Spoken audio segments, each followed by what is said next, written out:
బాహుల్యమే నా బ్రతుకును మార్చిందిలా.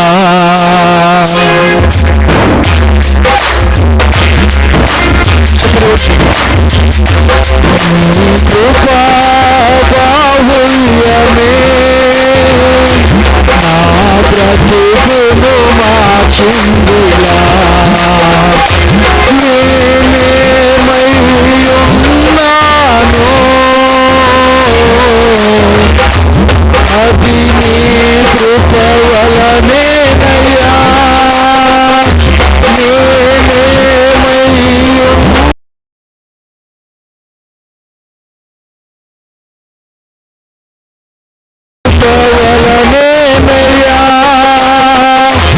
అది నీ కృప వలనేనయ్యా.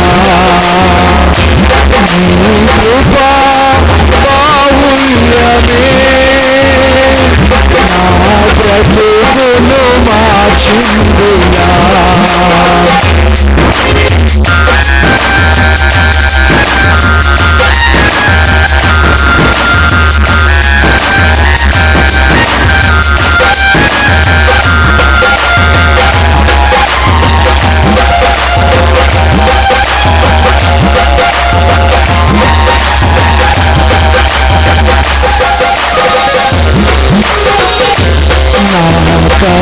కలవరం తొలగించింది నీ కృపయే కాపాడింది.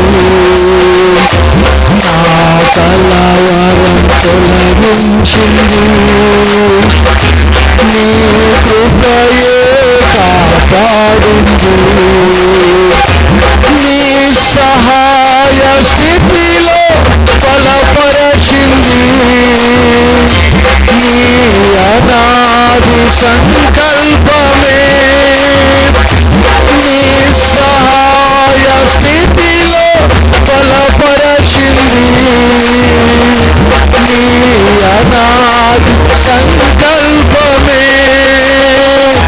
నీ అనాది సంకల్పమే.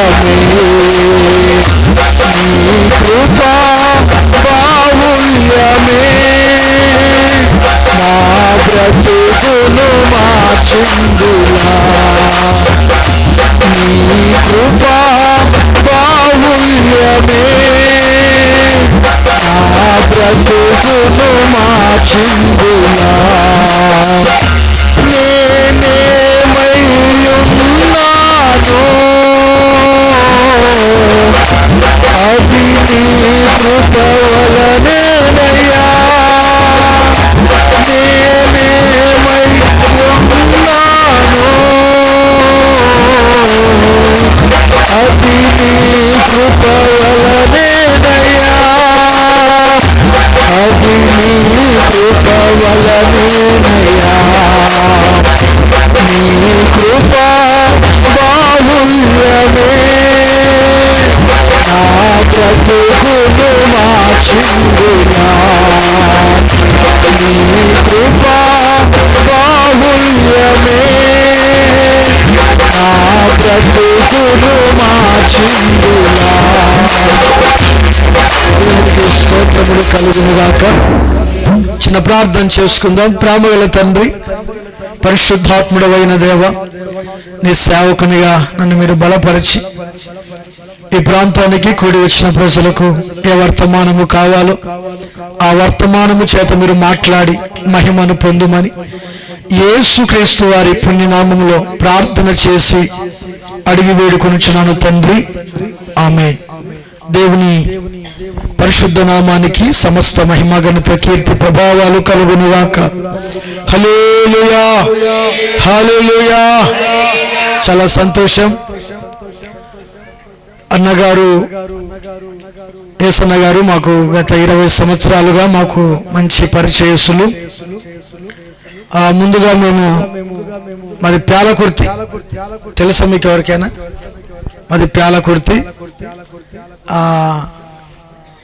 ఈ ఊర్లో దేవరాజన్న అని పాస్టర్ గారు ఉన్నారు. కర్నూలులో సేవ చేస్తాడు ఆయన. అన్నగారు శిష్యుడే ఆయన కూడా. దేవరాజన్న పాస్టర్ గారికి స్వయాన మా అక్కనిచ్చా, మా 3వ అక్కనిచ్చాం పాలకుర్తి నుంచి. అన్నగారు మరి దేవరాజన్న మా బావగారు వారు ఇప్పుడు కర్నూలులో మంచి పరిచర్య చేస్తున్నారు. ఆ విధంగా దేవరాజన నుండి మాకు ఏసన్న గారు పరిచయం 20 సంవత్సరాలుగా. మంచి ఆత్మీయులు, గొప్ప దైవ సేవకులు. ముఖ్యంగా చెప్పాలంటే అన్నగారు మా కొరకు భారంగా ప్రార్థన చేసేవాడు. అప్పుడు మా కుటుంబాలన్నీ కూడా, మా అన్నలు అంతా కూడా కంటే మా అమ్మ ఒకతే ప్రభు నమ్ముకున్నది ఆ రోజుల్లో. మా అన్నలు వారందరూ కూడా కొంచెం లోకంలో ఉండేవాళ్ళు. అన్న ఎప్పుడైతే మా కుటుంబాలకు పరిచయం అయ్యాడో, మా అన్న వాళ్ళకు పరిచయం అయ్యాడో, ఆ రోజు నుంచి మరి అన్న మా కుటుంబాల కొరకు ప్రార్థన చేస్తూ వస్తున్నాడు. మరి దేవుని మహాకృప మా కుటుంబాలు రక్షణలోనికి వచ్చి ప్రభువుని తెలుసుకొని బాప్తిస్మలోనికి వచ్చి మా అన్న వాళ్ళు మంచి విశ్వాసంలో ఎదుగుతున్నారు. ఆ విధంగా వారు విశ్వాసంలో కొనసాగుతున్నారు. నేను మా దైవజనులు బ్రదర్ సంసన్న పాస్టర్ గారని కర్నూలులో ఉంటారు. వారి దగ్గర నేను ఒక విశ్వాసకి వెళ్తూ ఉన్నప్పుడు 2009వ సంవత్సరంలో ప్రభు నన్ను దేవుని సేవ కొరకు పిలిచాడు. 2009వ సంవత్సరంలో దేవుని సేవకు వెళ్ళినప్పుడు అక్కడ 2012 వరకు పరిచర్య చేశాం మినిస్ట్రీలో సంసన్న గారి దగ్గర.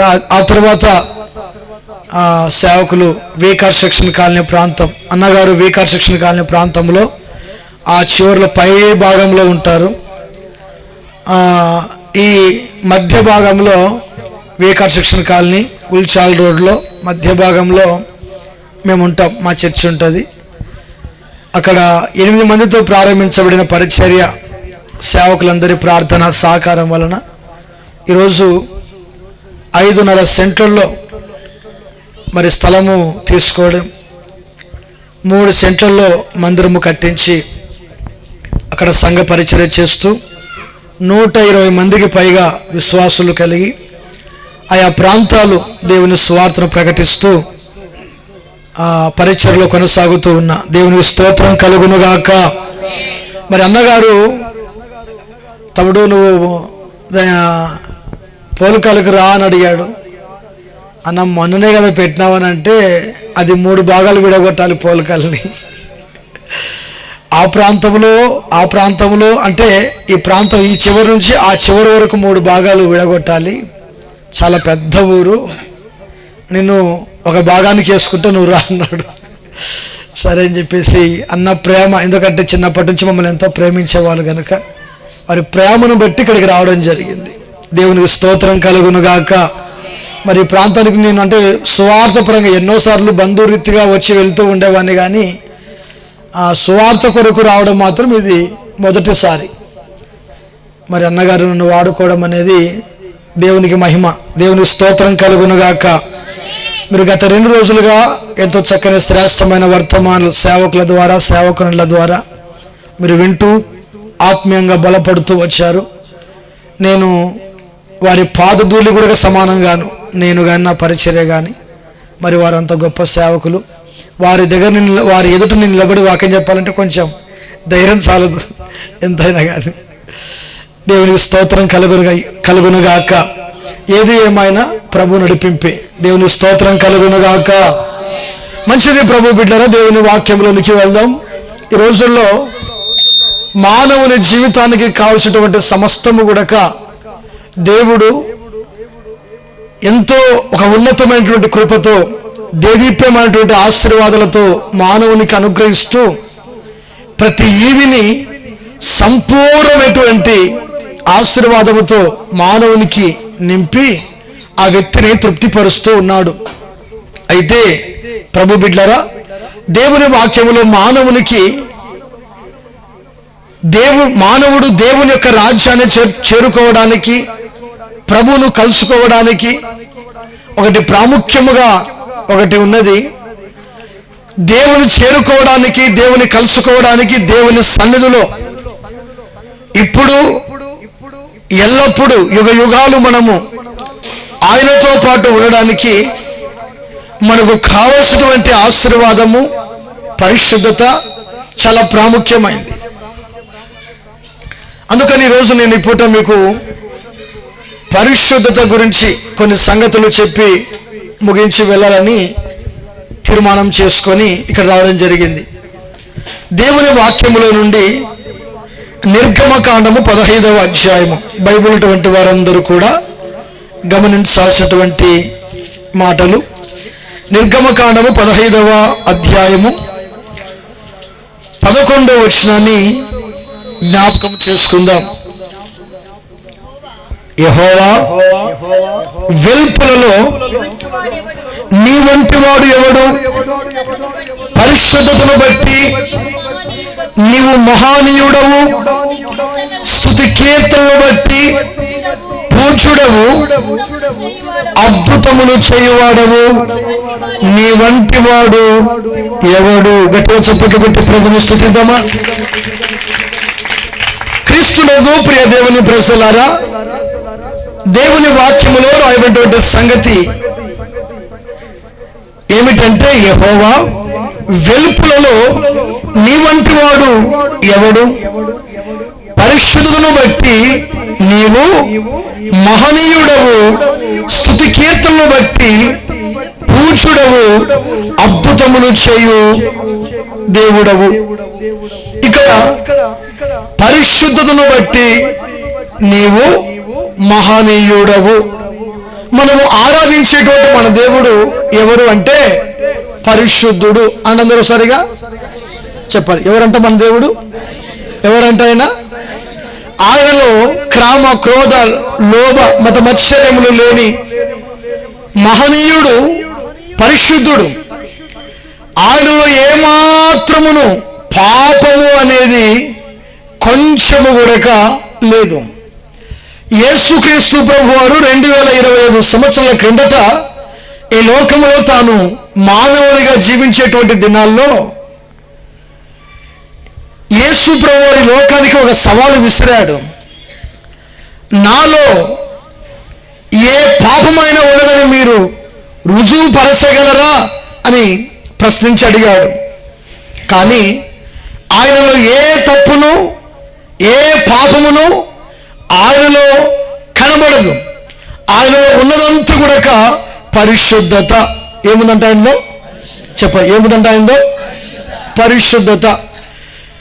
ఎందుకంటే ఆయన పరిశుద్ధతను చూడలేక దేవదూతలే 2 రెక్కలతో కళ్ళను కప్పుకొని, 2 రెక్కలతో గాలిలో ఎగురుచు, 2 రెక్కలతో వాళ్ళంతా కూడా కప్పుకొని, సైన్యములకు అధిపత్యకు యెహోవా పరిశుద్ధుడు, పరిశుద్ధుడు, పరిశుద్ధుడు అని గాన ప్రతిగానాలు చేస్తూ దేవుని కొనియాడుచున్నటువంటి దేవదూతలు. ఆయన అంతటి పరిశుద్ధుడు. గమనించాలి, ఆయన ఏ విధంగా పరిశుద్ధుడై ఉన్నారో, ఆయన ఏ విధంగా పరిశుద్ధమైనటువంటి జీవితం జీవించారో, ఆయన ఏ విధంగా పరిశుద్ధత కలిగి ప్రభువారి లోకంలో నివాసము చేసి పరలోకములో ఆయన నిత్యత్వము కలిగి ఉన్నాడో, ఈ భూలోకములటువంటి మనుషులు కూడా ఏమై ఉండాలంటే పరిశుద్ధులుగా ఉండాలని ప్రభు కోరుకున్నాడు. ఏమై ఉండాలని ప్రభు కోరుకున్నారు? పరిశుద్ధులుగా ఉండాలని ప్రభు కోరుకున్నారు.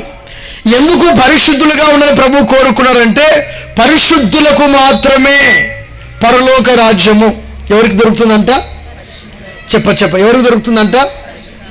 ఈ లోకంలో మానవుని యొక్క జీవిత దినాలు బైబిల్ అంటది 60 సంవత్సరాలు, 70 సంవత్సరాలు అంటది. అధిక బలం ఉంటే 20 సంవత్సరాలు. ఈ లోక యాత్ర నీవు ముగించుకొని నీవు మరలా నీవు పరలోకము అనబడినటువంటి ఒక ప్రదేశం ఉంది. ఆ ప్రదేశానికి నువ్వు చేరుకోవాలంటే, దానికి హక్కుదారులు నువ్వు కావాలంటే పరిశుద్ధత నీకు ఎంతైనా అవసరము. అవసరం అంటారే కాదంటారా? చెప్పాలి. అవసరం అంటారే కాదంటారా? ఈ లోకపరంగా మనకు తినడానికి ఆహారం అవసరమే, నీళ్ళు అవసరమే, పీల్చడానికి గాలి అవసరమే, గమనించాలి. ధరించుకోవడానికి వస్త్రాలు అవసరమే, నివాసము చేయడానికి ఇల్లు అవసరమే, గమనించాలి. అన్ని కూడా మానవునికి దేవుడు సౌకర్యవంతంగా ఈ లోకములో విలాసవంతంగా అనుగ్రహించాడు. కానీ పరలోక రాజ్యానికి పోవాలంటే మన ఆస్తులు కానీ, మన అందాలు కానీ, మన డబ్బు కానీ, మన కీర్తి కానీ, మన ప్రఖ్యాతి కానీ, మనకున్నటువంటి పేరు బలగాలు, బంధు బలగాలు ఏవి కూడా పరలోక రాజ్యానికి తీసుకొని వెళ్ళలేవు. పరలోక రాజ్యానికి తీసుకొని వెళ్ళేది ఒకే ఒకటి, ఏంటంటే పరిశుద్ధత. అనందరూ సరిగా చెప్పాలి. ఏంటిది? పరిశుద్ధత. యేసుక్రీస్తు ప్రభు వారు అంటారు, పరిశుద్ధత లేకుండా ఎవరు కూడా ప్రభువును చూడలేరు. పరిశుద్ధత అనేది చాలా ప్రాముఖ్యం. దేవుని యొక్క వాక్యములు ఇంకో మాట మీకు జ్ఞాపకం చేస్తాను. కీర్తన గ్రంథం 93వ అధ్యాయము 5వ వచనంలో ఒక మాట ఉంటుంది, చూడండి ఒకసారిగా. నీ శాసనములు ఎన్నడూనూ తప్పిపోవు.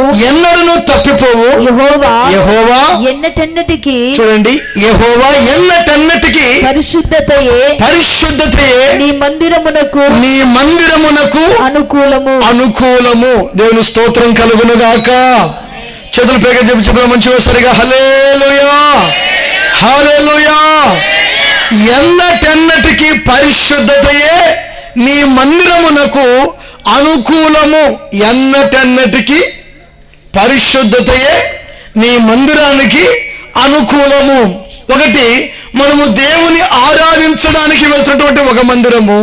2, నీ దేహము అనేటువంటి దేవాలయము కూడా మందిరమే.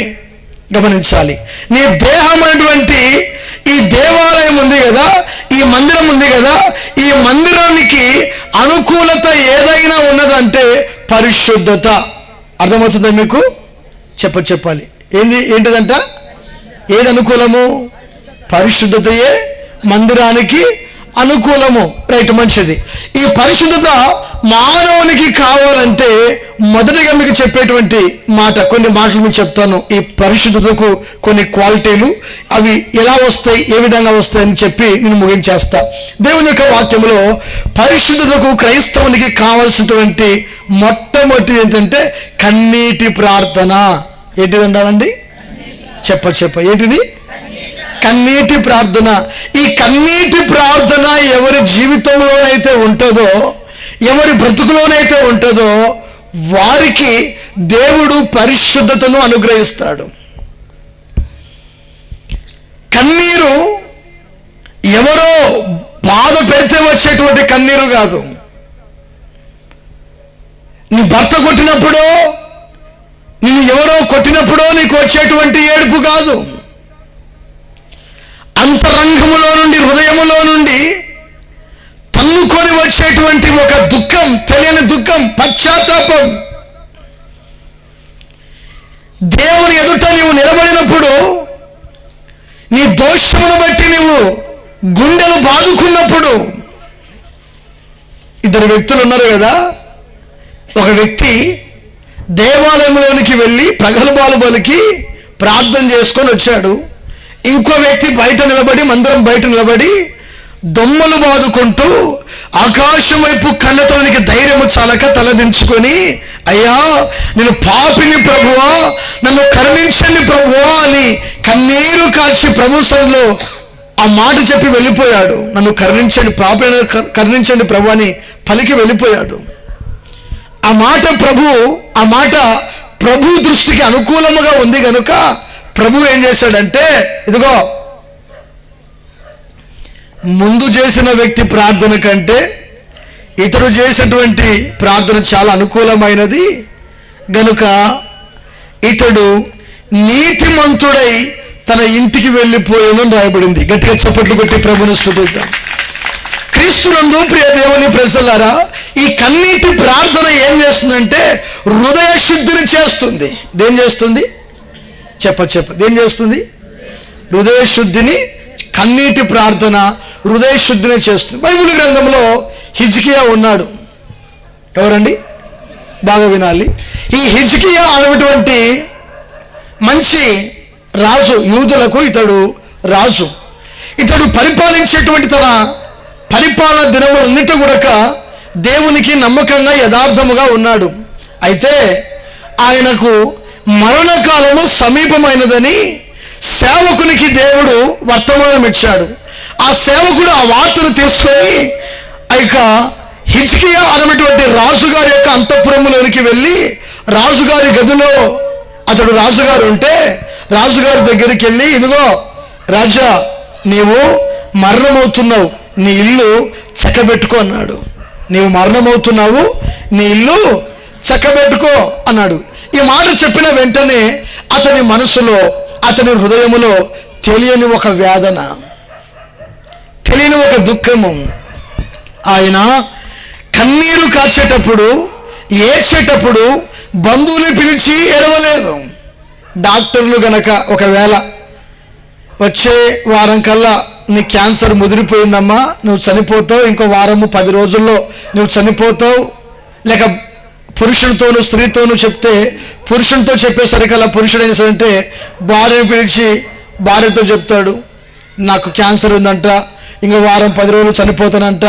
కొడుకులతోనూ లేక బంధువులతోనూ అన్నదమ్ములతోనూ తన దుఃఖమంతా కూడా చెప్పి ఏం చేస్తాడు చెప్పరే, వాళ్ళ మీద పడి వీని క్యాన్సర్ మా కాడ చుట్టుకుంటుందోనని అవతల బంధువులు అనుకుంటూ ఉన్నా లో పైకి మాత్రము గచ్చుపూత పూస్తూ ఉంటారు.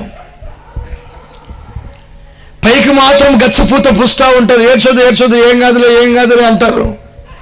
ఆయన మాత్రము అందరికీ చెప్పుకుంటాడు. బంధువులు వెళ్తారు, డాక్టర్ గారు ఎంతైనా ఖర్చైనా పర్వాలేదండి, ఈ మనిషి బ్రతికేది కావాలా, ఈ వ్యక్తి బ్రతికేది కావాలా, డబ్బు ఎంతైనా ఖర్చైనా పర్వాలేదండి, మేము పెడతామండి. చూడండి, ప్రాణం మీదికి వచ్చేసరికల్లా ఆస్తులు అమ్ముకొచ్చైనా సరే బైబిల్లో వారి చర స్థిరాస్తులను అమ్మి అపోస్తలుల పాదం మీద పెట్టిరి అని రాయబడింది అపోస్తల కార్యంలో. కానీ ఇప్పుడు చర స్థిరాస్తులను అమ్మి డాక్టర్ల కాళ్ళ దగ్గర పోసిరి. అవునండి, డాక్టర్ల దగ్గర వాళ్ళ కాళ్ళ దగ్గర పోసిరి. ఎందుకు పోసారు? ఎంతైనా ఖర్చైనా పర్వాలేదండి, రోగము బాగయ్యేది కావాలి మాకు, ఎంత డబ్బైనా ఖర్చు పెడతాం. కానీ హిజ్కియా ఎవరిని పిలవలేదు, ఎవరితో ఏడవలేదు, తన దుఃఖాన్ని ఎవరికి చెప్పుకోలేదు. కానీ ఒకటి మాత్రం ప్రభు బిడ్డరా, ఆయన అలాగూ తన ఇంట్లో ఒక గోడ ఉంటే గోడకెళ్ళి తిరిగి హృదయములో దుఃఖాక్రాంతుడై ఏడుస్తూ ఉన్నాడు. ఏడుస్తూ దేవునికి సన్ను ప్రార్థన చేసి, అయ్యా నీ దృష్టికి నేను అనుకూలముగా సమస్తమును ఎట్లు జరిగించుతునో కృపతో జ్ఞాపకం చేసుకో. చదవండి ఒకసారిగా యెషయా గ్రంథము 38వ అధ్యాయము. ప్రభు బిడ్డలారా 2 నుంచి 5 వరకు చదువుకుంటూ పోదాము. కొంచెం చూద్దాము ఒకసారి. అతడు తన ముఖమును గోడ తట్టు త్రిప్పుకొని యెహోవా యథార్థ హృదయుడనై సత్యముతో ఈ సన్నిధిని నేను ఎట్లు నడుచుకుంటేనో నీ దృష్టికి అనుకూలముగా సమస్తమును నేను ఎట్లు జరిగించితును కృపతో జ్ఞాపకము చేసుకునమని హిజ్కియా కన్నీళ్లు విడుచుచు యెహోవాను ప్రార్థింపగా యెహోవా వాక్కు యెషయాకు ప్రత్యక్షమై ఇలాగు సెలవిచ్చెను, నీవు తిరిగి హిజ్కియా యొద్దకు పోయి అతనితో ఇట్లనము, నీ పితరుడైన దావీదునకు దేవుడైన యెహోవా నీకు సెలవిచ్చినది ఏమనగా, నీవు కన్నీళ్లు విడుచుట సూచితిని, నీ ప్రార్థన నేను అంగీకరించి ఉన్నాను. గట్టిగా చప్పట్లు కొట్టి ప్రభును స్తుతిద్దామండి. క్రీస్తునందు ప్రియ దేవుని బిడ్డలారా, ఒక మనుషుడు పరిశుద్ధంలోనికి రావడానికి, పవిత్రమైన జీవితంలోనికి రావడానికి ఆ వ్యక్తికి కన్నీటి ప్రార్థన చాలా ప్రాముఖ్యం. హిజ్కియా తనకున్నటువంటి బలహీనతను బట్టి, తనకున్నటువంటి రోగమును బట్టి ఎవరితోనూ తన సంగతి వ్యక్తపరచలేదు. తన సంగతి అంతా కూడా వ్యక్తపరిచింది ఎవరితోనంటే ఆకాశం ఉన్నటువంటి దేవునికి మాత్రమే ప్రార్థన చేశాడు. హల్లెలూయా. గమనించాలి, ఆ సేవకుడు ఈ పోల్కల గ్రామాన్ని ఇంకా దాటలేకుంటాడేమో. మన ఊరి రాజుగారి ఇంట్లో నుంచి పోల్కలు గ్రామాన్ని కూడా దాటలేడేమో. దాటక మునిపే దేవుని యొక్క వాక్కు ప్రత్యక్షమై, ఇదిగో నువ్వు మరలా హిజ్కియా దగ్గరికి వెళ్ళు, అతడు కన్నీరు విడుచుట నేను చూశాను. హల్లెలూయా. ఎవరు చూశారంట? ఎవరు చూశారంట? ఎవరు చూశారంట? దేవుడే చూశాడు. చూసి ఇంకా ఆయనకు 15 సంవత్సరాలు ఆయుష్కాలను పొడిగించాడంట. గట్టిగా కొట్టి ప్రభువును స్తుతిద్దామా? క్రీస్తునందు ప్రియ దేవుని బిడ్డలారా, క్రైస్తవ విశ్వాస జీవితంలో కన్నీటి ప్రార్థన అనేది చాలా ప్రాముఖ్యమైంది. హిజ్కియా తన జీవితంలో దేవుని చేత పరాక్రమమైనటువంటి కార్యాలు, యుద్ధాలు కానివ్వండి, సైన్యములో కానివ్వండి, ఎన్నో అద్భుతాలను దేవుడు హిజ్కియా ద్వారా జరిగించాడు. దేవుని స్తోత్రములు కలుగునుగాక. అయితే కారణం ఏమిటంటే ప్రభు బిడ్డరా, హిజ్కియా కన్నీటి ప్రార్థన. హిజ్కియా జీవితంలో ఏముందండి? చెప్పాలి, ఏముందండి? కన్నీటి ప్రార్థన. బాగా గుర్తుంచుకోవాలి. పురుషులు, స్త్రీలు, కన్నీటి ప్రార్థన. ఒక క్రైస్తవ విశ్వాస జీవితంలో దేవుని సన్నిధిలో ఒక సమస్య కొరకు, మన జీవితంలో కఠినమైన సమస్య ఉంది. ఈ కఠినమైన సమస్యను మనము ఈ సమస్యను జయించాలంటే మన జీవితంలో ఉండాల్సింది ఏంటంటే కన్నీటి ప్రార్థన.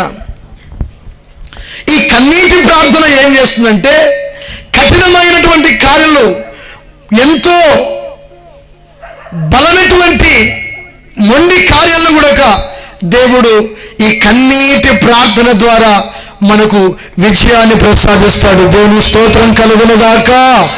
హల్లెలూయా. ఈ కన్నీటి ప్రార్థన జీవితంలో ఉన్నప్పుడు హృదయ శుద్ధి వస్తుంది.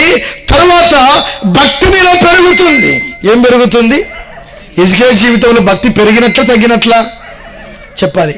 ఏమైపోయింది? అప్పటికైనా మంచి విశ్వాసే, అప్పటికైనా ప్రార్థన పరుడే, అప్పటికే దేవుని చేత ఏర్పరచబడే రాజ్యాంగంలో ఉన్న వ్యక్తే, అప్పటికే దేవుని సన్నిధిలో ఎంతో నమ్మకంగా ఎదుగుతున్నటువంటి వ్యక్తే. చూసారా ప్రభు బిడ్డలారా, తన జీవితంలో మరణ శాస్త్రము నీకు సమీపమై ఉన్నది, దేవుడు సెలవిచ్చాడు అన్న వార్త విన్న వెంటనే అతని హృదయం బద్దలైపోయింది. ఇంకా దేవుని సన్నిధిలో ఏదో నాలో ఇంకా లోపము ఏదో, నన్ను నేను సరి చేసుకోవాలి, నా జీవితంలో కన్నీటి ప్రార్థన ప్రాముఖ్యమైనది. ఎవరికి చెప్పలేదండి. బంధువులు లేరు, స్నేహితులు లేరు, భార్య లేదు, పిల్లలు లేరు, ఇరుగు పొరుగు వాళ్ళు లేరు, మంత్రులు లేరు, సేనాధిపతులు లేరు, ఎవరు లేరు. ఒక్కడే ఒంటరిగా మిగిలిపోయి ప్రార్థన చేస్తున్నాడు. ఆ ప్రార్థన దేవుడు చూశాడు. దేవుని స్తోత్రం కలుగునుగాక. అతను చెప్పే మాట ఏమిటంటే, యెహోవా, యథార్థ హృదయుని సత్యముతో నీ సన్నిధిని నేను ఎట్లు నడుచుకొంటినో, నీ దృష్టికి అనుకూలముగా సమస్తమును నేను ఎట్లు జరిగించుతునో కృపతో జ్ఞాపకము చేసుకో. ఎన్నటెన్నటికి నీ పరిశుద్ధతయే నీ మందిరమునకు అలంకారము. గమనించాలి ప్రభు బిడ్డరా, యెహోవా వెలుపులలో నీ వంటివాడు ఎవడు అని మాట్లాడుచు పరిశుద్ధతను బట్టి నీవు మహనీయుడవు అని దేవుని యొక్క వాక్యములో వ్రాయబడి ఉన్నది. గమనించాలి క్రీస్తునందు ప్రియ దేవుని బిడ్డలారా, చక్కని శ్రేష్టమైనటువంటి మాట ఏమిటంటే కన్నీటి ప్రార్థన మన జీవితంలో ఉండునుగాక. ఈ ప్రార్థన ద్వారానే దేవుని కార్యాలు మనము పొందుకొందుముగాక. క్రీస్తునందు ప్రియ దేవుని బిడ్డలారా, కన్నీటి ప్రార్థనకు చాలా విలువ ఉంది. ఆ ప్రార్థన ఎవరి ముందు పడితే వాళ్ళ ముందు ఏడిస్తే ప్రయోజనం లేదు, కానీ ఆయన ఎదుట నువ్వు ఏడవగలిగితే నీకు ప్రతిఫలము. ఆయన ఎదుట ఏడ్చినటువంటి హన్న సంతానము పొందుకున్నది. అవునంటారా కాదంటారా? ఆయన ఎదుట ఏడిస్తే నీకు ప్రతిఫలం అనేది దొరుకుతుంది. మనుషుల ఎదుట ఏడిస్తే ప్రతిఫలం నీకు దొరకదు. మనుషులు ఏం చేస్తారంటే వ్యంగ్యంగా వెక్కిరించి ఒకవేళ మన ముందు ఓదార్చేట్లు పైకి మాత్రం మన ముందు మాట్లాడినా తర్వాత వాళ్ళు ఏం చేస్తారంటే వాళ్ళు మనల్ని ఎగతాళి చేస్తారు.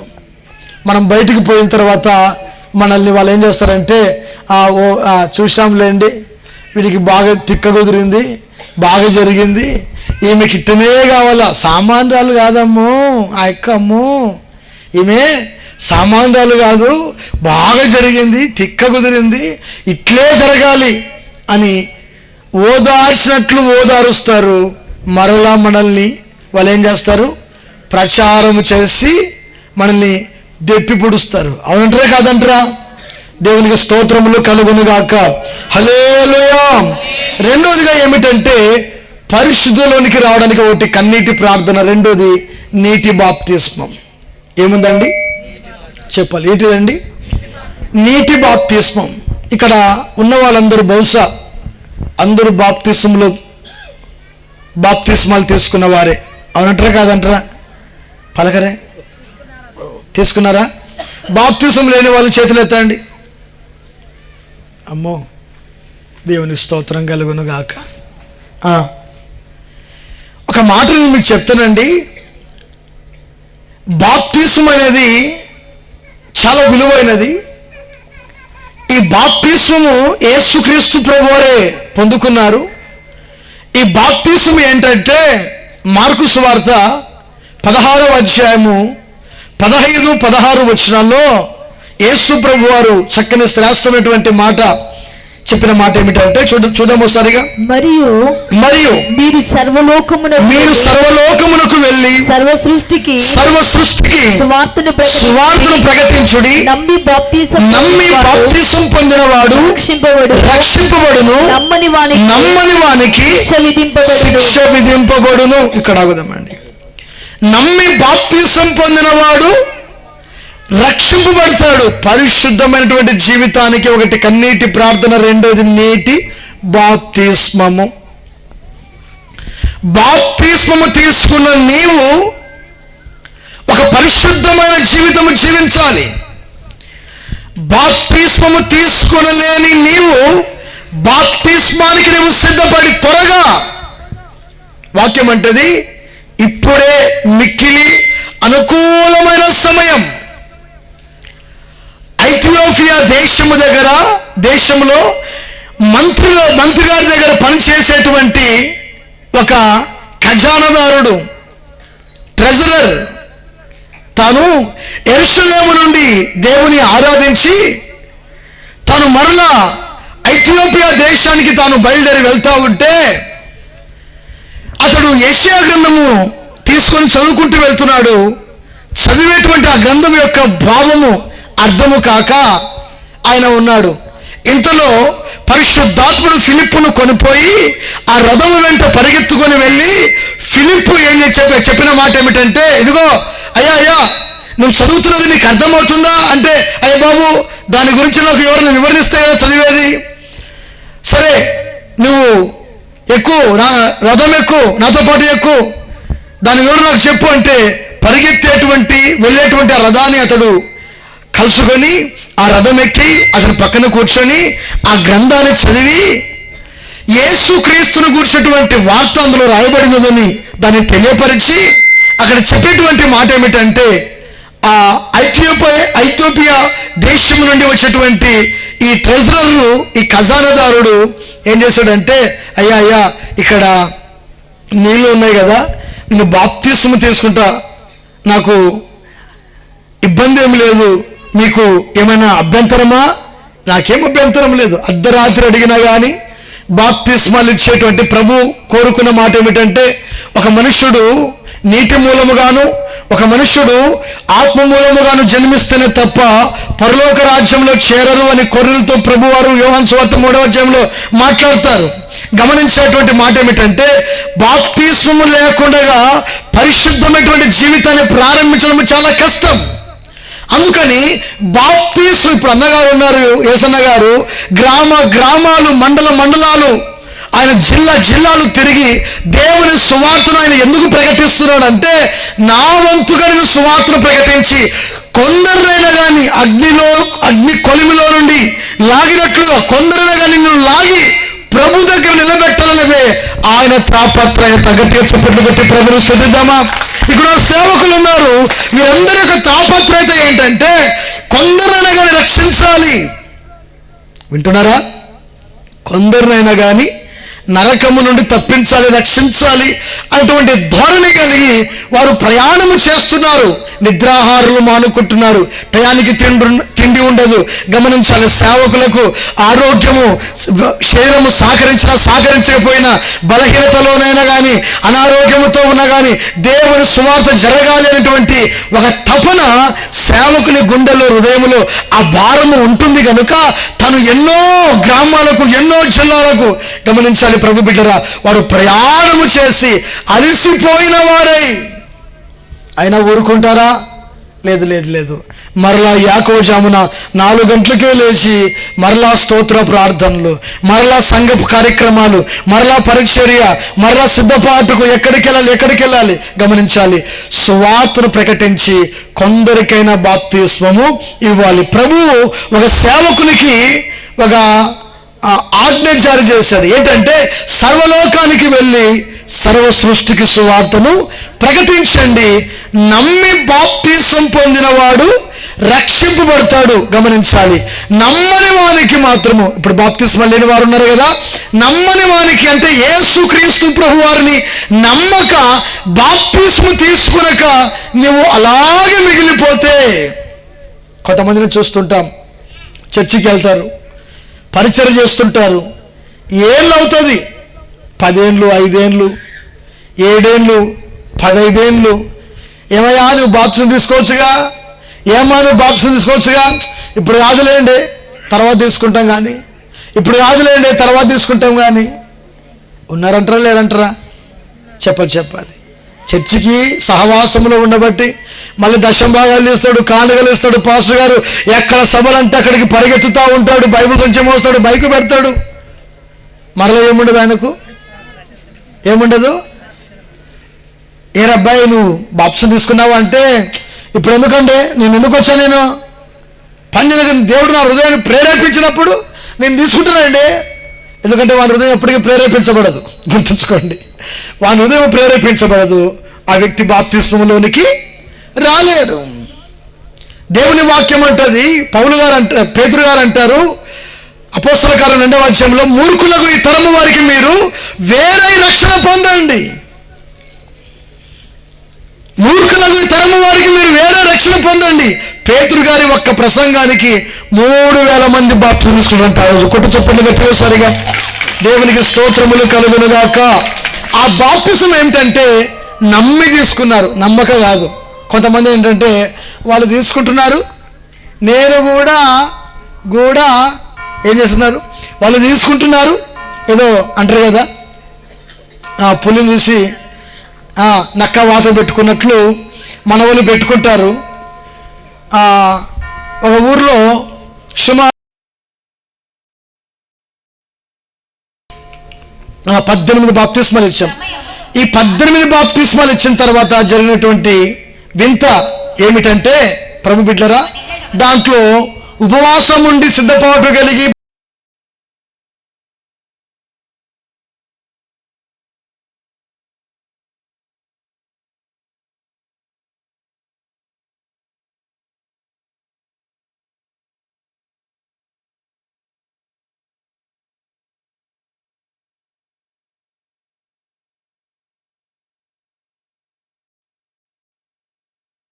త్రాగుబోతులుగా తిరుగుతున్నారు, లోకస్తులుగా తిరుగుతున్నారు. కారణం ఏమిటంటే బాప్తిస్మం లేక. బాప్తిస్మం తీసుకున్నారు కానీ ఆత్మ సంబంధమైనటువంటి ఒక నిశ్చయత కలిగి, తీర్మానం కలిగి, హృదయ శుద్ధిని కలిగి వారు బాప్తిస్మము తీసుకునలేదు గనుక. హల్లెలూయా. చేతులు పైకి చెప్తే మంచిగా సరిగా హల్లెలూయా హల్లెలూయా. నమ్మకు ఇలాలో అన్నాదమ్ములన్ నగు బాట్లవుతావురా, చేరకు ఎవరిని నా స్నేహితుడని, చేరకు ఎవరిని నా స్నేహితులని, చిత్తైపోతావురా చివరికి చేరైపోతావురా. ఇగుల కనకన రంగుల ఇగుల కనకన రంగుల వలయం, మనసును మార్చుకో బ్రతుకును తీర్చుకో, హృదయం ప్రభుకివ్వరా. మారిన మనసుతో వేడిన చాలు, మారిన మనసుతో వేడిన చాలు, పరలోకం తెలుకోరా, పరమానందం పొందేవురా. ఇగుల కనకన రంగుల వలయం, ఇగుల కనకన రంగుల వలయం. దేవునికి స్తోత్రములు కలుగును గాక. ఈ లోకమంతా కూడా ఒక రంగుల వలయాన్ని చూసి మనుష్యుడు దేవుని సన్నిధిలో నుండి, సహవాసం నుండి, పరిచర్యలో నుండి, పవిత్రమైనటువంటి జీవితం నుండి, సమర్పణలో నుండి, తీర్మానంలో నుండి వెనక్కు వెళ్ళిపోతున్నారు. క్రీస్తునందు ప్రియ దేవుని బిడ్డరా, ఈనాడు చాలా మంది క్రైస్తవులు ఏమవుతున్నారంటే వెనక్కు వెళ్ళిపోతున్నారు. దేవుని వాక్యం రాయబడింది, దేమ ఇహలోకాన్ని స్నేహించి నన్ను విడిచిపెట్టి వెళ్ళిపోయాను అని పౌలు గారు ఒక సందర్భంలో మాట్లాడతారు. గమనించాలి. దేవుని పరిచయం ఉన్నటువంటి వ్యక్తి, ఆత్మీయంగా సహవాసమైనటువంటి వ్యక్తి, సేవకుని వెంబడిస్తున్నటువంటి వ్యక్తి గెహజీ ధనమును చూసి దాని వెంట పరిగెత్తుకుంటూ వెళ్ళిపోయి తన జీవితం మీదకి భయంకరమైనటువంటి శాపాన్ని కొని తెచ్చిపెట్టుకున్నాడు. కారణం ఏమిటంటే ఈ లోకము యొక్క పోకడను అనుసరించి. ఆకానున్నాడు, ఈ ఆకాను ఈ లోకము యొక్క పోకడను అనుసరించి ఆకాను మంచి సినారు వస్త్రాలు, అదేవిధంగా బంగారు, అదేవిధంగా వెండి తీసుకుని వచ్చి తన గుడారంలో దాచుకున్నాడు. తన జీవితం మీదకి, తన కుటుంబం మీదకి భయంకరమైన శాపాన్ని కొందించి పెట్టుకున్నాడు. కారణం ఏమిటంటే పరిశుద్ధతను కాపాడుకోలేక. బాప్తిసం తీసుకున్నటువంటి ఒక వ్యక్తి ఆత్మీయతలో ఎదిగేటువంటి విషయంలో ఖచ్చితంగా క్రమంగా ఉండాలి. మరణము మనల్ని వేరు చేసేంత వరకు, దేవుని స్తోత్రం కలుగును గాక. హల్లెలూయా. చనిపోయేంత వరకు, నీ ప్రాణము పోయేంత వరకు సేవకుని విడిచిపెట్టకూడదు, సహవాసాన్ని విడిచిపెట్టకూడదు, ఆత్మీయతను విడిచిపెట్టకూడదు, భక్తిని విడిచిపెట్టకూడదు. నువ్వు తీసుకున్న తీర్మానము. బాప్తిసం ఇచ్చేటప్పుడు సేవకులు ఆ నీటిలో నిలబడి ఒక ప్రమాణము చేయిస్తారు నీతో. అవునంటారా కాదంటారా? చేయిస్తారా చేయించరా? సేవకుడు నీతో, అమ్మా ఇది మొదలుకొని సహవాసములోను, విశ్వాసములోను, భక్తిలోను ప్రభుని విడిచిపెట్టగా ఆయనతోనే జీవితకాలము నమ్మకంగా నువ్వు కొనసాగుతావా? ప్రమాణాలు రెండు ఉంటాయండి. ఒక పురుషునికి, ఒక స్త్రీకి. ఒకటి పెళ్లి చేసేటప్పుడు ఉంటుంది, ఉంటాయి ఉండవా? పలకరే ప్రమాణాలు ఉంటాయి ఉండవా? రెండు బాప్తిసం ఇచ్చేటప్పుడు ఒక సేవకుని నోట నుండి వచ్చే మాట. బాప్తిసం ఇచ్చేటప్పుడు పురుషుడు కానీ స్త్రీ కానీ ప్రమాణము చేయిస్తారు వారితో. ఒక పెళ్లి చేసేటప్పుడు వారితో ప్రమాణము చేయిస్తారు సేవకులు. గమనించాలి. ఆ తీర్మానము నుండి, ఆ ప్రమాణము నుండి అప్రమాణికులుగా మారిపోతున్నాం. ఆ ప్రమాణమును విడిచిపెట్టేస్తున్నాం. అపోస్తల కార్యములు 2వ అధ్యాయము ఆ యొక్క బైబిల్ గ్రంథంలో 38వ వచనంలో పేతురు గారు మాట్లాడేటువంటి మాట చూస్తే, ఒక మాట చూద్దాము సరిగా. పేతురు మీరు మారు మనసు పొంది పాప క్షమాపణ నిమిత్తము ప్రతివాడు యేసుక్రీస్తు నామమున బాప్తిసము పొందుడి అప్పుడు మీరు పరిశుద్ధాత్మ అను వరమును పొందుతారు. ఇక్కడ మారు మనసు, పాప క్షమాపణ అందరూ తీసుకుంటున్నారు, నేను కూడా చెప్పాలి. అందరూ తీసుకుంటున్నారు, నేను కూడా తీసుకుంటున్నాను. ఇంకో మాట నేను ఇక్కడ వాడొచ్చో వాడకూడదు నాకు తెలియదు, తను తప్పుగా అనుకోవద్దండి. కొన్ని గ్రామాల్లో కొంతమంది సంఘ పెద్దలు ఉంటారు, అయ్యా తప్పుగా అనుకోవద్దండి ఎవరు కూడా, స్త్రీలు కానీ పురుషులు కానీ. బల్ల ఇచ్చే రోజు బీడి తాగడంట. ఏమిచ్చే రోజు? బల్ల ఇచ్చే రోజు ఆదివారం మన సంఘాల్లో ప్రభు బల్ల ఇస్తాం కదా, సంఘ పెద్దలు ఇస్తారు కదా, బల్ల ఇచ్చేంత వరకు ఆయన బీడి ముట్టడంట. బల్ల అయిపోయేంత వరకు అంటే ఆదివారం ఆరాధన ముగిసేంత వరకు ఉదయం నుండి ప్రాణం తట్ట పీకుతా ఉంటుందంట. రేపొద్దున వాడు గుంజడానికి తాగడానికి లోపల లివర్లు డ్యామేజ్ అయ్యేది తెలియదు, గుండె డ్యామేజ్ అయ్యేది తెలియదు, కిడ్నీ డ్యామేజ్ అయ్యేది తెలియదు, వానుకున్నటువంటి ఊపిరితిత్తులు ఉంటాయి కదా అవన్నీ డ్యామేజ్ అయిపోయే సంగతి తెలియదు. వాని పని ఏంటంటే గుంజేది. ఎందుకంటే గుంజురా, నువ్వు త్వరగా గుంజు, నీ తొందరగా డ్యామేజ్ అయిపోతా అంటదంట. ఏంది? లోపల బాడీలో పార్ట్స్ అన్నీ కూడా నేను డ్యామేజ్ అయిపోతా, నువ్వు తొందరగా తాగురా, నేను డ్యామేజ్ అయిపోతే నువ్వు తొందరగా సస్తావురా, నాకు కూడా పీడ వేడైపోతుంది. నువ్వు తాగేటువంటి ఆ పొగ పీల్చుకోలేక, అవయవాలు పీల్చుకోలేక ఆ బాధ మేము భరాయించలేకపోతున్నాము, త్వరగా తాగి నువ్వు చచ్చిపోతే పీడ పోతుంది అని చెప్పి అవయవాలు అంటాయంట. తట పీకుతా ఉంటుంది. ఏం చేస్తాం పాస్టర్ గారు, ఆ రోజు మాత్రం ఏమన్నా నువ్వు ఉన్న చెప్తున్నావు, సేవకునే కదా, నీ దగ్గర నేను నిజమే చెప్తున్నాను, అబద్ధం ఆడట్లేదు, ఆదివారం బల్ల వచ్చేతవరకు నేను తాగనంటాడు. అబ్బో ఎంత భక్తునివయ్యా. నేను చెప్పిన మాట ఒకటే, నీ మీదకి నీ కుటుంబం మీదకి శాపం వస్తుంది. అలాంటి పని నువ్వు చేయకాకు. చర్చికి వెళ్ళు కానీ బల్ల తీసుకోవద్దు, బల్ల ఇయ్యవద్దు, బల్ల నువ్వు తినకాకు, ఇంకా ఇయ్యొద్దు.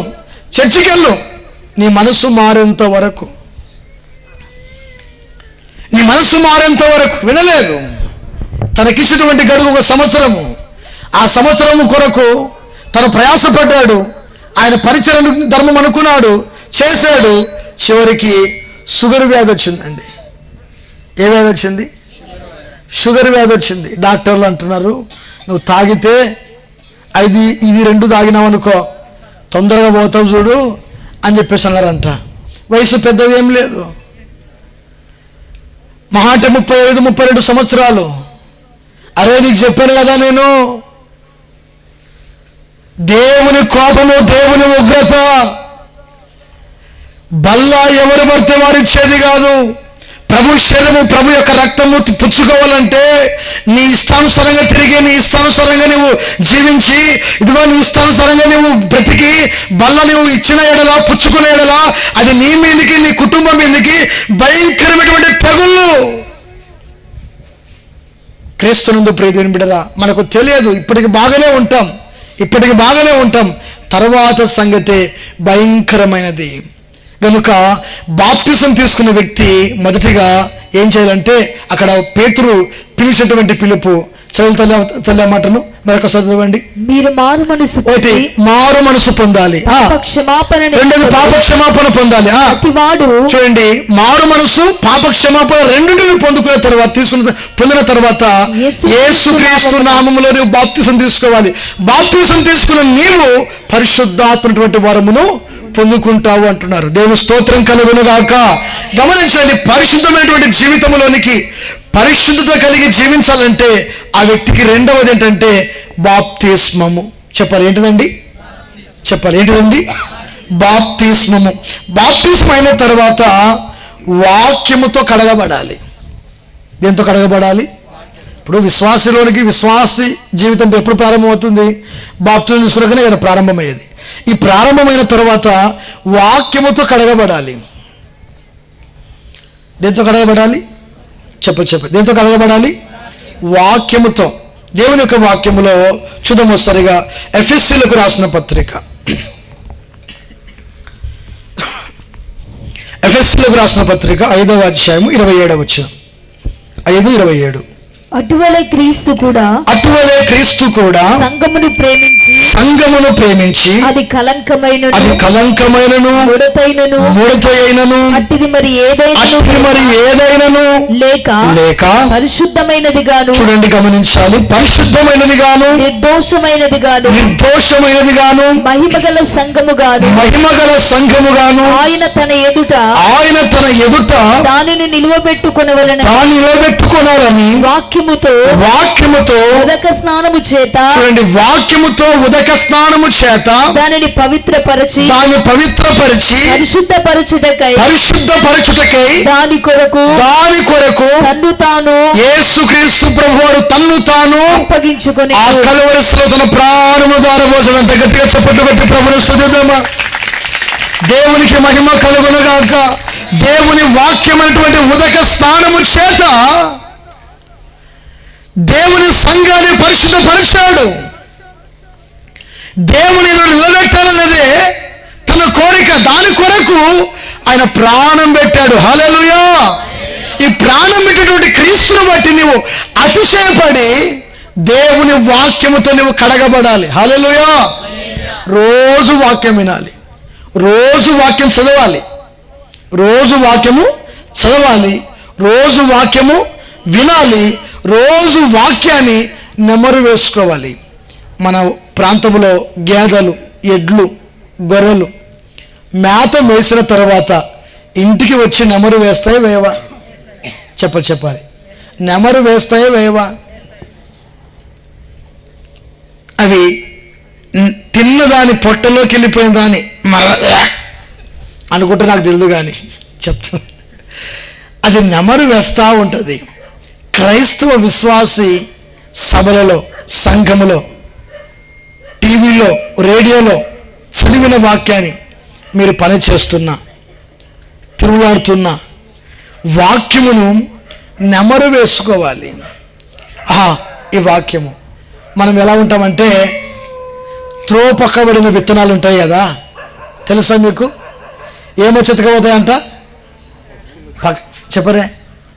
త్రోపక్కనబడిన విత్తనాలు ఉంటాయి కదా, పక్షులు వచ్చి ఏం చేస్తాయంట? కరెక్ట్ చెప్తున్నారు మీరు కూడా. పక్షులు వచ్చి ఏం చేస్తాయంట? మరిలో మట్టి దూసి మట్టిలోనే బుడుస్తాయా? హృదయం అనేటువంటి నేలల్లో విత్తనము విత్తబడిన తర్వాత పక్షులు వచ్చి ఎత్తుకొని వెళ్ళిపోతుంది. ఆ విత్తనము దేనికి సాదృశ్యం అంటే దేవుని వాక్యానికి సాదృశ్యంగా ఉంది. ఆ వాక్యము మంచి నేలలో పడాలి. ఏ నేలలో పడాలి చెప్పాలి. హృదయము నేలకు సాదృశ్యం. అర్థమవుతుందా? హృదయం దేనికి సాదృశ్యము? నేలకు, మంచి నేలకు సాదృశ్యం. త్రోపక్కబడిన, ముళ్ళ పొదలో పడిన, లేక రాతనలో పడిన ఫలితం ఎంత మాత్రమును వాక్యానికి ఉండదు. వాక్యము వినకుండగా, చూడండి, కొంతమంది ఇలా ప్రార్థనకు వచ్చి గోడలు కానుకొని నిద్రపోయే వాళ్ళు ఉంటారు, ముసుకేసుకొని నిద్రపోయే వాళ్ళు ఉంటారు. ఉండరా? ఒక చోటి ప్రార్థనకి వెళ్తే ఆమె ఇటు వరకు ముసుకేసింది. నాకు తెలుదు, ఏమో ఈ ప్రాంతంలో అట్టేసుకుంటారేమో అనుకున్నా. ఆమె కదలట్లేదు, హల్లెలూయా అన్న ఏమంటలేదు, స్తోత్రం అన్న ఏం చెప్పట్లేదు. అలాగే కొంతమంది చచ్చిపోతే గోడ కానిచ్చి కూర్చోబెడతారు వాళ్ళని. అవునా అయ్యగారు? సురేష్ గారు గోడ కానిచ్చి కూర్చోబెడతారు, ఇట్టే కూర్చోబెడతారు. ఇంకా ఏమంటలేదు ఆమె, సచ్చింది తెలుదు, బతికింది తెలుదు. అందరూ ప్రార్థన చేసుకొని వెళ్ళిపోదామంటే ఆమె ఏమంటలేదు, ఇంకా అట్లే ఉంది. మోకరించారు, ప్రార్థన చేసుకున్నారు, అందరికీ వందనాలు, ఆశీర్వాదం ఇచ్చి వెళ్ళిపోతున్నారు. ఆమె మాత్రం లేయట్లేదు. పక్కనున్న ఆమె, నాకు భయమైంది, ఎంతసేపు తర్వాత భుజాన్ని తట్టి అప్పుడైపోయింది ప్రార్థన. అమ్మయ్య, ఆమె అయ్యారు వదలండి అనింది.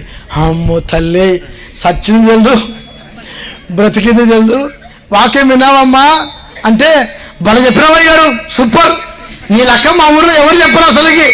ఇరగ తీసామనుకో, బల చెప్పావు, ఏం చెప్పాడమ్మా అంటే అది బాగా చెప్పాలి అమ్మ తనకి, మా ఇంకోసారా బాగుంటుంది వాక్యము ఆయన కోసం ఇంకోసారి రావాలట. మన జీవితాల్లో వాక్యముతో మనం ఎట్లా కడగబడతాము? వాక్యముతో కడగబడిన వ్యక్తి చాలా నమ్మకంగా ఉంటాడు, యథార్థంగా ఉంటాడు. వాక్యం మనల్ని ఏం చేస్తుందంటే బ్రతికిస్తుంది. ఏం చేస్తుంది వాక్యము? పెద్దలు పాడుకున్నారు కదా, నీ వాక్యమే నన్ను బ్రతికించెను బాధలలో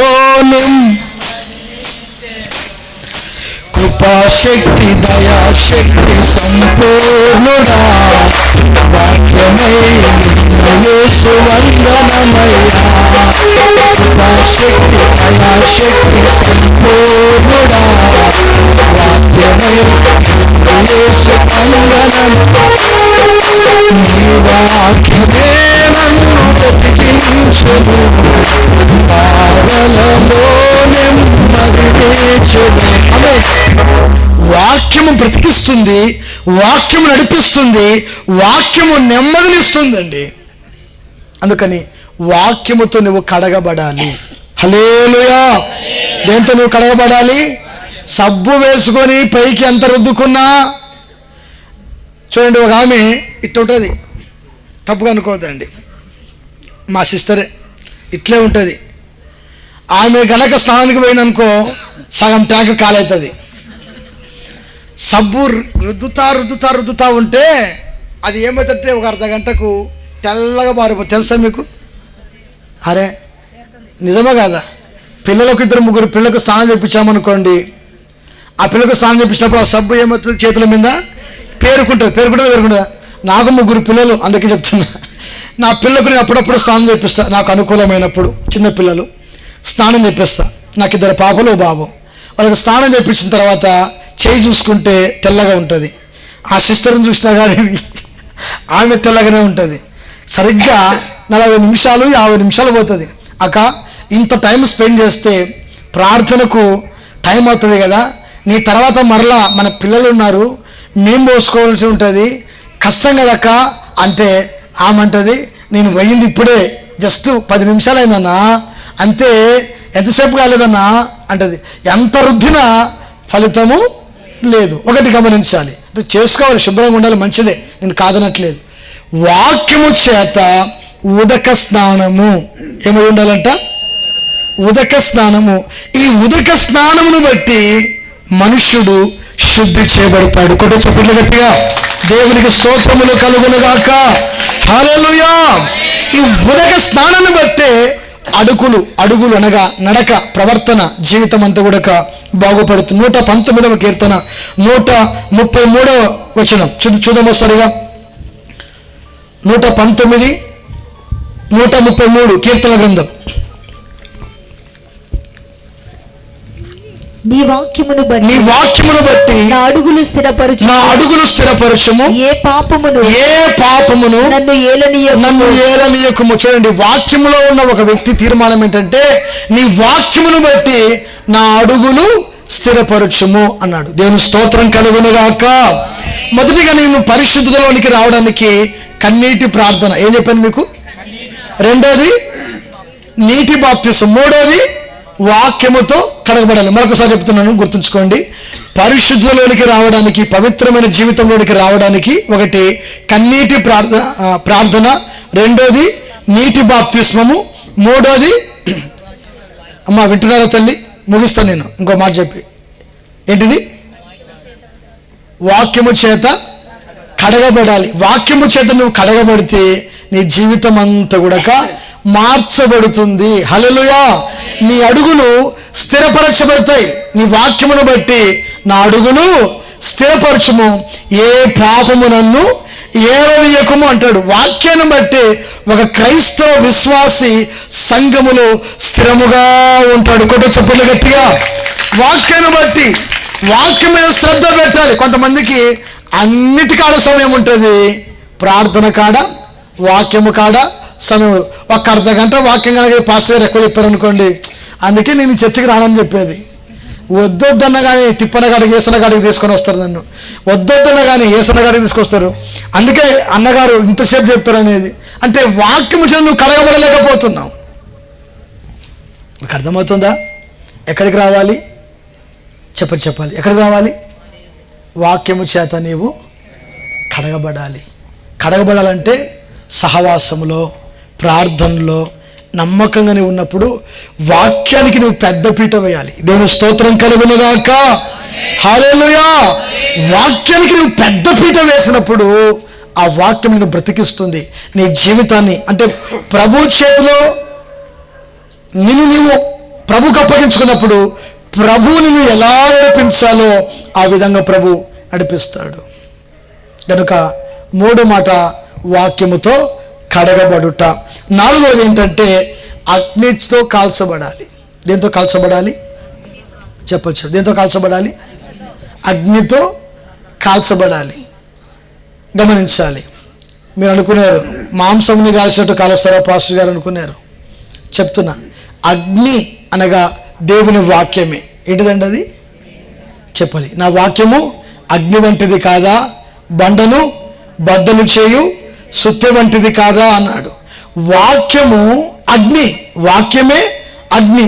ఈ అగ్ని చేత నువ్వు ఏమవ్వాలంటే కాల్చబడాలి. కాల్చబడితేనే పరిశుద్ధత నీలోనికి వస్తుంది. గట్టిగా చప్పట్లు కొట్టి ప్రభుని స్తుతిద్దామా. బైబిల్ గ్రంథంలో యెషయా ప్రవక్త ఉన్నాడు.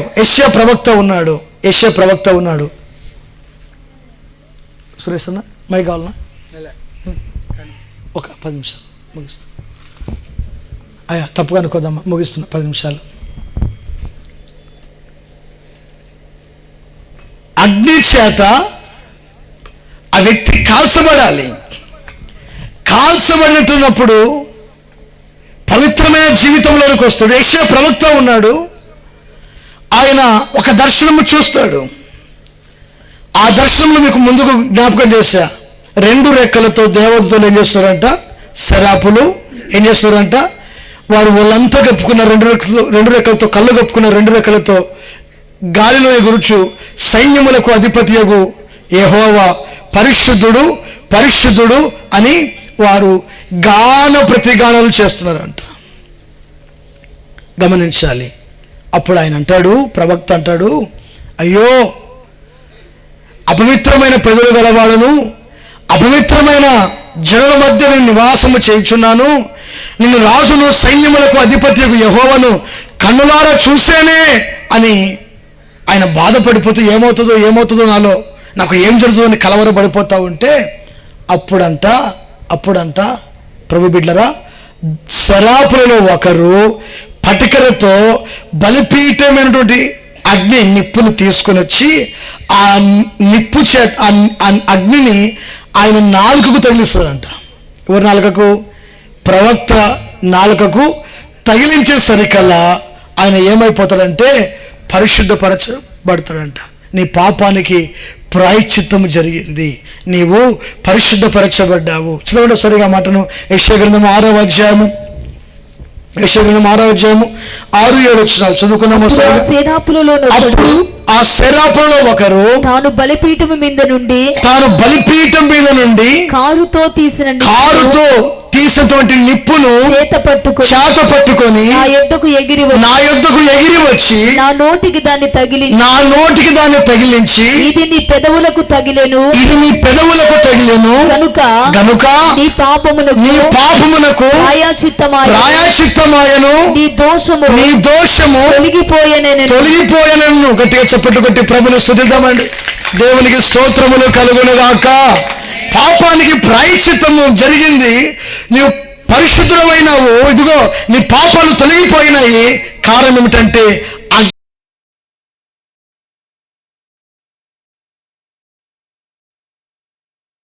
చెప్పాల్సి దేన్ని బట్టి కాల్చబడినందువలన. ఇంకో మాట చెప్తున్నానండి. ఇర్మియా ప్రవక్త ఉన్నాడు.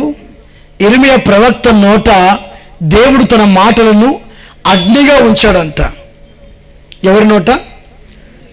ఇర్మియా ప్రవక్త నోట దేవుని మాటలను అగ్నిగా ఉంచాడంట. జనులను కట్టెలుగా చేశాడంట. జనులు ఏ విధంగా చేశాడంట?